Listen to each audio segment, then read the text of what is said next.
Bienvenue sur ma chaîne BI Pratique, la chaîne qui vous guide pas à pas à travers des projets concrets.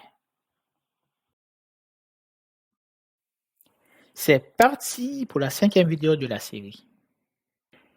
Si vous avez suivi la 4e vidéo, vous avez déjà réalisé vos premiers graphiques. Maintenant, on va créer des visuels temporels pour avoir une tendance dans le temps, identifier les pics et les creux. C'est parti. Ouvrez votre Power BI. On va commencer par créer un graphique qui représente les ventes par mois de la boutique en ligne. On va dans Visualisation, on sélectionne Graphique en cours. Dans Commande, on sélectionne Date d'achat. Dans notre cas, on veut voir les ventes par mois, donc on supprime les autres.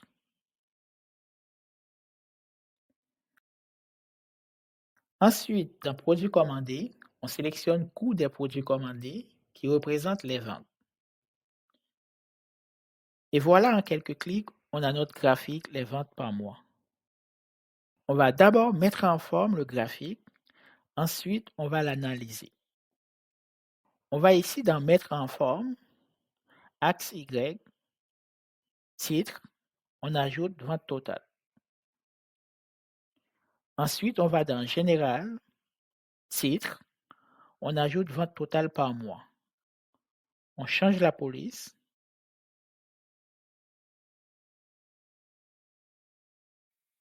On va changer la couleur cette fois-ci, puis centrer le texte. On va ajouter un deuxième graphique, nombre de commandes par mois. On sélectionne le graphique en courbe. On sélectionne date achat. On enlève jour, trimestre, année. Puis commande. On va mettre en forme, dans Objet visuel, axe Y, titre, on met nombre de commandes.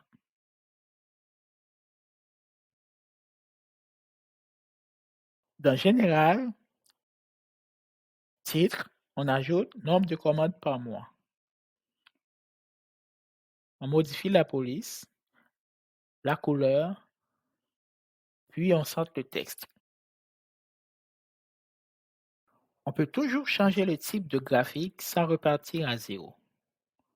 Il suffit de sélectionner le graphique et choisir le type désiré. On va prendre pour la démonstration l'histogramme groupé. Voilà, le graphique a changé tout en conservant la mise en forme. Petit bonus. Comment faire si le PDG veut voir le nombre exact de commandes par mois?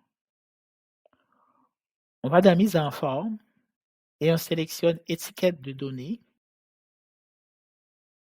Puis dans Axe Y, on enlève les valeurs. Dites-moi en commentaire comment changer la couleur de ce graphique. Maintenant, analysons le graphique. D'abord, on constate des périodes de creux en février et juillet et des périodes de pic en juin, août et décembre. Les périodes de creux comme février est le mois post-fête qui égale fatigue financière. Après les dépenses de décembre, cadeaux, fêtes, les consommateurs freinent leur achat. Aussi, février est plus court, donc moins de jours pour vendre. Le mois de juillet, ce sont les vacances estivales.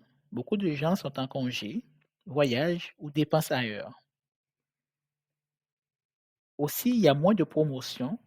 Contrairement à juin, juillet est souvent un mois creux sans événements commerciaux majeurs. Les périodes de pic comme juin est le mois pré-solde d'été. Certaines boutiques lancent des promotions avant les soldes officiels. Aussi les achats saisonniers, vêtements d'été, équipements de plein air, etc. Le mois d'août, c'est la préparation à la rentrée. Les gens anticipent la rentrée scolaire ou professionnelle, achat de fournitures, vêtements, équipements, etc. Aussi, il y a des promotions ciblées.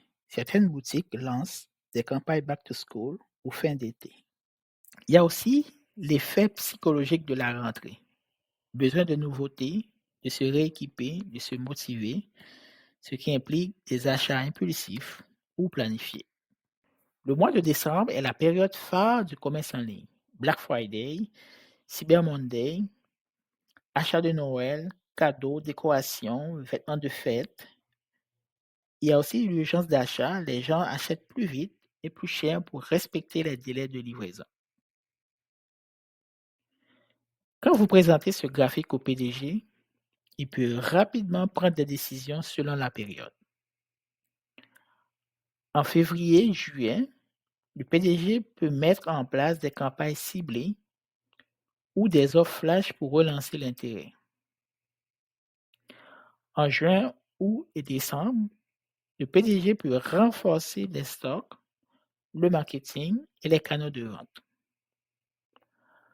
Pensez-vous que le PDG pouvait facilement avoir une idée claire des décisions à prendre si vous l'avez apporté un fichier Excel avec plein de données sur la vente?